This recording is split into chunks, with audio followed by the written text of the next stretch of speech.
विलोम बताएंगे। इससे पहले वाले वीडियो में मैंने थेल्स प्रमेय बताया था और आज आप लोग का हम क्या बताएंगे, थेल्स का विलोम। जिन बच्चे को अगर थेल्स प्रमेय मेरे वीडियो को देखा होगा तो थेल्स का विलोम जो है उसके लिए बहुत आसान हो जाएगा, उसके लिए बहुत आसान होगा। अगर नहीं देखे तो इसको देखने से पहले, मैंने थेल्स के विलोम को देखने से पहले आप थेल्स प्रमेय एक बार देख लीजिए, तब आपको बिल्कुल अच्छी तरह से आएगा, समझ में आएगा। ओके बुआ, और जानते हैं कि एग्जाम में थेल्स का विलोम, पाइथागोरस और पाइथागोरस का विलोम, ये चार जो है सबसे VVI है और बार बार एग्जाम में क्या करता है, पूछता है। और कितने नंबर का, तो 5 नंबर का पूछता है। तो आइए हम लोग सबसे पहले एग्जाम में कैसे पूछता है कि थेल्स प्रमेय के सिद्ध करे या थेल्स के विलोम का सिद्ध करे, लेकिन अब एग्जामिनर क्या करती है, इसकी परिभाषा को दे देता है और कहता है सिद्ध करने के लिए। तो सबसे पहले हम लोग की परिभाषा को समझना है हम लोग का, उसके अनुसार से फिगर बनाना है और अंत में क्या करना है, सिद्ध करना है। ओके बुआ, चलिए सवाल में क्या कहता है। यदि कोई एक रेखा है, त्रिभुज की दो भुजाओं को समान अनुपात में विभाजित करता है। कोई एक रेखा है, वो रेखा क्या है कि त्रिभुज के समान दो अनुपात में क्या करता है, विभाजित करता है। तो सबसे पहले एक त्रिभुज हम लोग पढ़ लेते हैं, कल भी मैंने पढ़ा था, ये मैंने त्रिभुज पढ़ लिया, कोई दिक्कत बाबू, ये त्रिभुज है। क्या कहा, यदि कोई रेखा किसी त्रिभुज की दो भुजाओं को समान अनुपात में विभाजित करता है। त्रिभुज की तो 3 भुजा होती है, पहली भुजा, दूसरी भुजा और ये तीसरी भुजा, तो दो भुजा को समान अनुपात में विभाजित करता है। तो ये पहला भुजा और इसको समान अनुपात में क्या करता है, विभाजित करता है। तो विभाजित ऐसे ही करेगा, यही ना विभाजित करेगा। जब विभाजित करता है तो वह शब्द किसके लिए, इस रेखा के लिए, ध्यान रखना, वह शब्द किसके लिए, रेखा। तो यह रेखा जो है, यह रेखा तीसरी भुजा के समांतर होती है। भाई साहब, पहली भुजा, दूसरी भुजा, तो तीसरी भुजा कौन हो सकता है, यही ना हो सकता है। तो यही होगा, इसको इसका क्या होती है, समांतर होता है। कुछ समझ में आया, नहीं समझ में आया, फिर एक बार देखिए क्या कहा कि यदि कोई रेखा जो है वो त्रिभुज की दो भुजाओं को, त्रिभुज की दो भुजा, यह भुजा और ये, इन दोनों को समान अनुपात में विभाजित करती है। समान में बराबर अनुपात में क्या करती है, विभाजित करती है। नाम दे दीजिए A B C, विभाजित करती है। तो वह का ध्यान, वह माने रेखा के लिए, तो वह रेखा जो विभाजित करता है, यह रेखा त्रिभुज के तीसरी, मतलब त्रिभुज तीसरी भुजा के समांतर होता है। यह रेखा जो किसके समांतर हो जाएगा, तो त्रिभुज का तीसरा भुजा यही ना है, इसका क्या हो जाएगा, समांतर हो जाएगा। समझ में आया, आप आ गया। चलिए, तो सबसे पहले इस फिगर में क्या करना, यहां पर नाम दे दीजिए A B C, यहां पर D और E। कल भी मैंने थेल्स में यहां ऐसे फिगर पढ़ा था। फिर क्या करेंगे, लंब डाल देंगे। तो ये मेरा हो गया M और ये मेरा हो गया N। कोई दिक्कत, फिर वैसे मारना है, इसको इससे मिला दीजिए और इसको इससे मिला दिया। कोई दिक्कत बाबू, ये फिगर कल भी मैंने पढ़ा था, फिगर दोनों का सेम होता है, बस सिद्ध क्या करना वो अलग होता है। तो सबसे पहले हम लोग क्या करेंगे, यहां पर लिख लेंगे त्रिभुज ABC में, यहां से करना, त्रिभुज ABC में दिया हुआ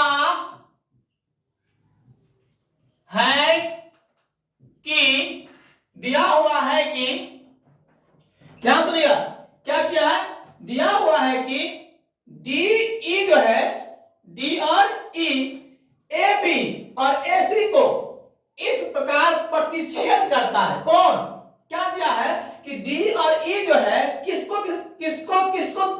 विभाजित किया, AB को और AC को।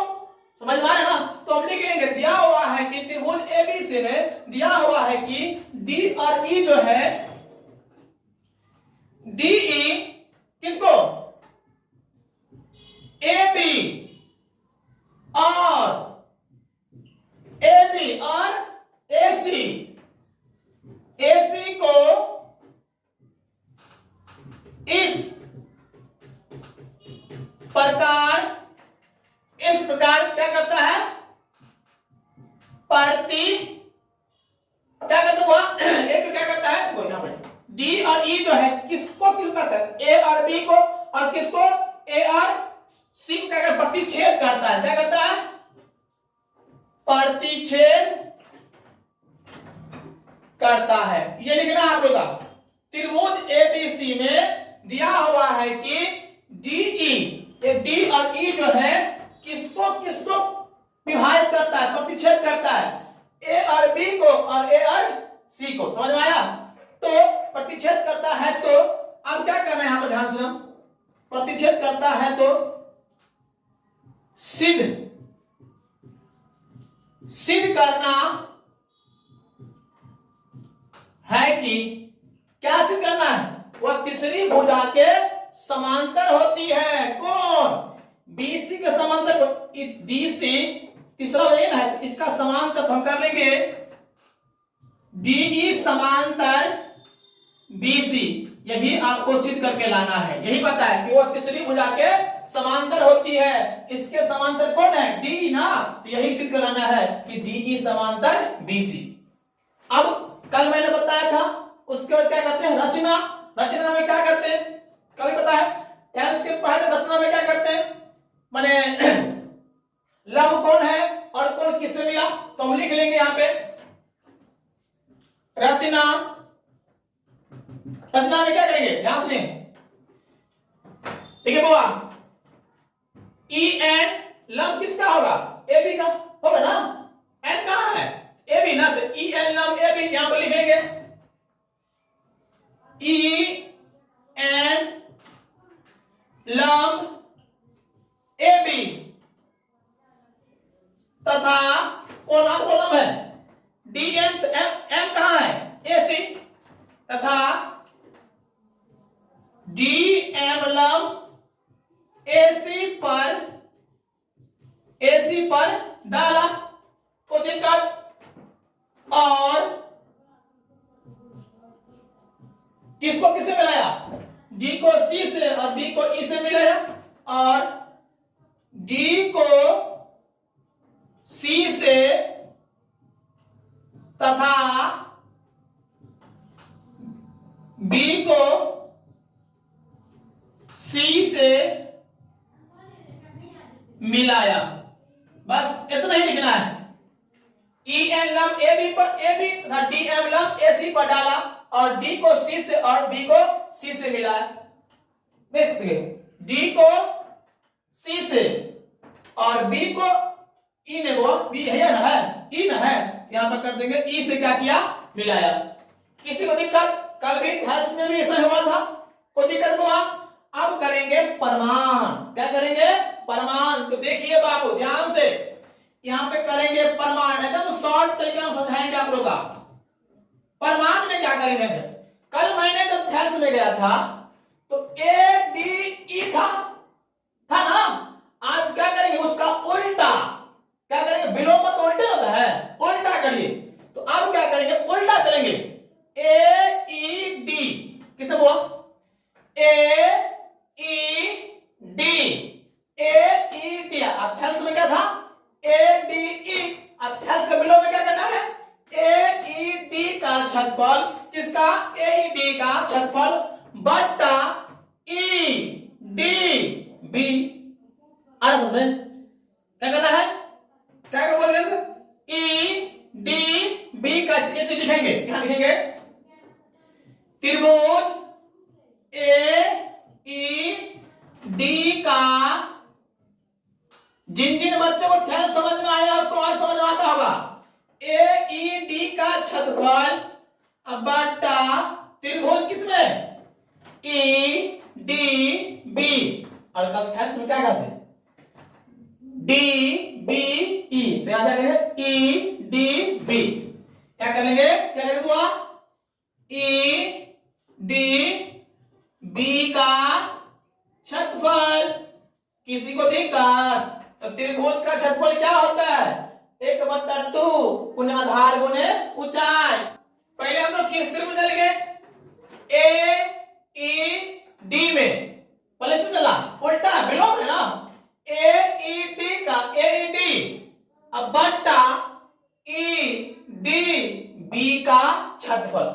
देखिए भाई यहां ध्यान रखिएगा, उल्टा चलेंगे, क्या चलेंगे, उल्टा, तो आपके सर ए ई डी का छतफल क्या होता है, 1/2 गुने आधार, तो आधार ये होगा, आधार क्या होगा ये, लेकिन बाबू ये क्या है, ये विलोम है, ये क्या चीज है, विलोम, कहेगा ए ई तो आधार लेंगे ए डी, विलोम ना है, विलोम माने क्या, उल्टा, उल्टा करेंगे, आधार ए ही होगा लेकिन लेंगे क्या, ए डी, तो यहां पर हम क्या करेंगे, ए डी, जगह पे ए डी अगर आधार हुआ तो लंब यहां होगा, ई एन लंब होगा, ऐसा समझ में, तो क्या करेंगे, ई एन हो गया आपका लंब, ए हुआ, ए ई डी का छतफल जो मांग रहा था ए ई डी में, तो आपके मन में आधार आएगा, आधार मांग रहा है, तो आधार तो ए ही होना चाहिए, लेकिन हम लोग क्या कर रहे हैं, विलोम कर रहे हैं, क्या कर रहे हैं, विलोम मैंने उल्टा करना है, कहेगा ए ही आधार तो ले लेंगे ए डी, तो मैंने कर लिया ए डी, और जब ए डी आधार हुआ तो लंब ई एन ना होगा, तो हमने क्या कर लिया, ई एन क्या कर लिया लंब, अब बट्टा, देखिए ई डी बी का छतफल, E D B, E D B का छतफल, तो वही 1/2 आधार गुना ऊंचाई, तो आधार क्या होगा, यही होगा, होगा बाबा, तो हम क्या करेंगे, 1/2 गुने आधार कितना, डीबी गुने लंब, तो वही होगा ई एन से ई एन कट गया, ये से ये कट गया, तो क्या बचेगा, एटी बट्टा डीबी, इसको करें समीकरण फर्स्ट, किसी बच्चे को दिक्कत समझ में आ रहा है, फिर दोबारा समझाएंगे। अब क्या करेंगे, अब फिर ए ई डी का छतफल, फिर करेंगे पुनः ए ई डी का छतफल बट्टा डी ई सी का छतफल, डी ई सी का छतफल यहां पर करेंगे, करते हैं फिर पुनः त्रिभुज, किधर कर दे बाबू, इधर कर दे, इधर कर देते हैं, यहां पे कर देखिए ध्यान से,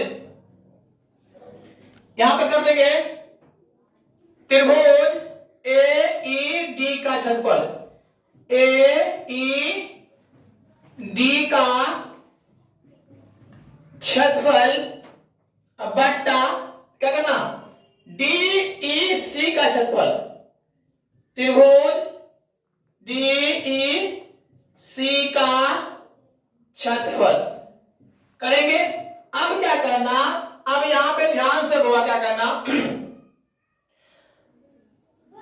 अब जो है आधार, तभी आधार ये माने थे, अब दोबारा चल रहा है तो आधार अब ये ए ही होगा, तो 1/2 आधार कितना, अब ए डी ना मानेगा, आधार क्या होगा ए ई, तो ए ई गुने ए ई अगर आधार है तो लंब क्या होगा, ये डीएम में लंब होगा, तो हम क्या करेंगे डीएम बट्टा क्या करेंगे डीई सी का छतफल, तो डीई सी के छतफल में अब बताओ 1/2 तो देंगे, 1/2, अब बताओ बाबू ध्यान से कि यहां पे आधार क्या होगा, तो ईसी गुने ईसी लंब, तो वही डीएम, डीएम से डीएम कट गया, ये से ये कट गया, तो मेरे पास क्या बचा ए ई बट्टा ईसी, और ये समीकरण हो गया सेकेंड।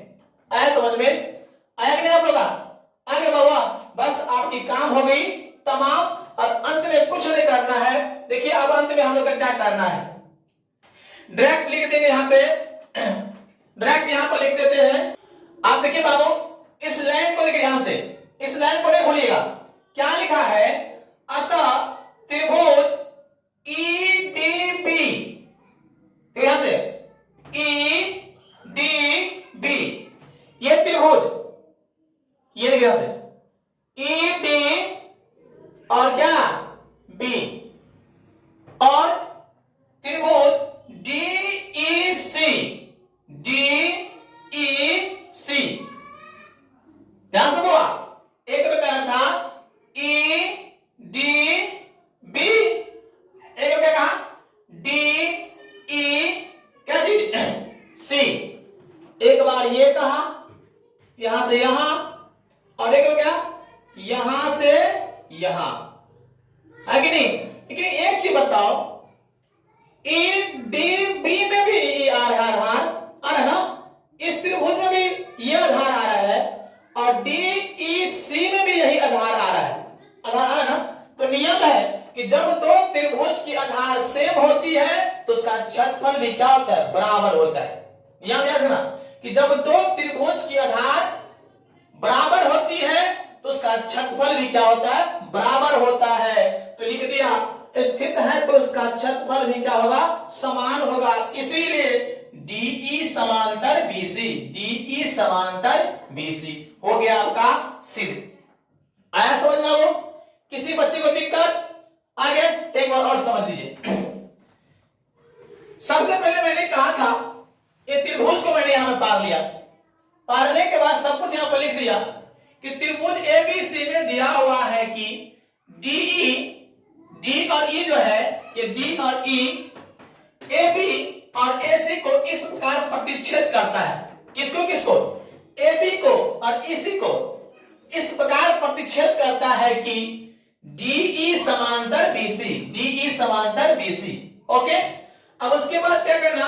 रचना में जानते करता है कौन लंब है, किसको किससे मिलाया गया है।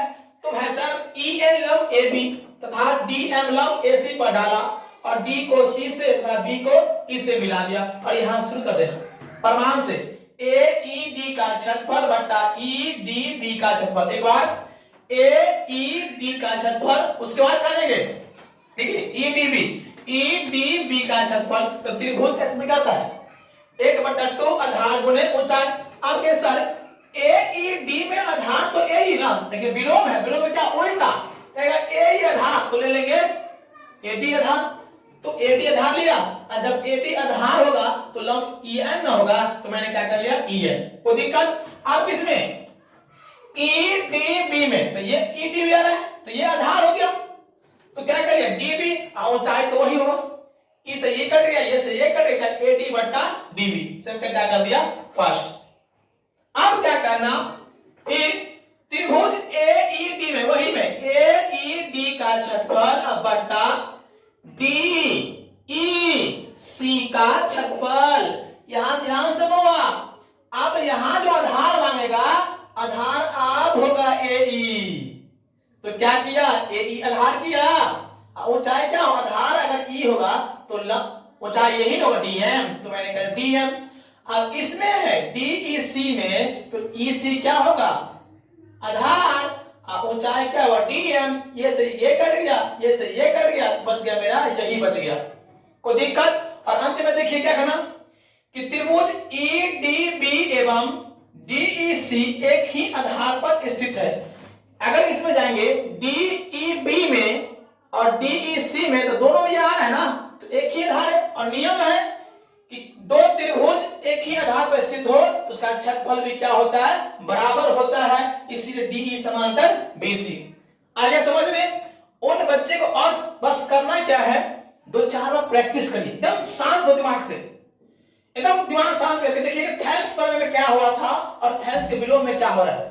बस अगर थैल्स को देखकर थैल्स को विलोम को देखेगा तो आपको मजा आ जाएगा। किसी वीडियो में इतना आसान, इतना शॉर्ट तरीका से नहीं बताया होगा, तो बाबू उसको दिमाग में एकदम सेट कर देना, जिंदगी में भूलना नहीं है, क्योंकि एग्जाम में फिक्स है, ये पूछेगा ही पूछेगा।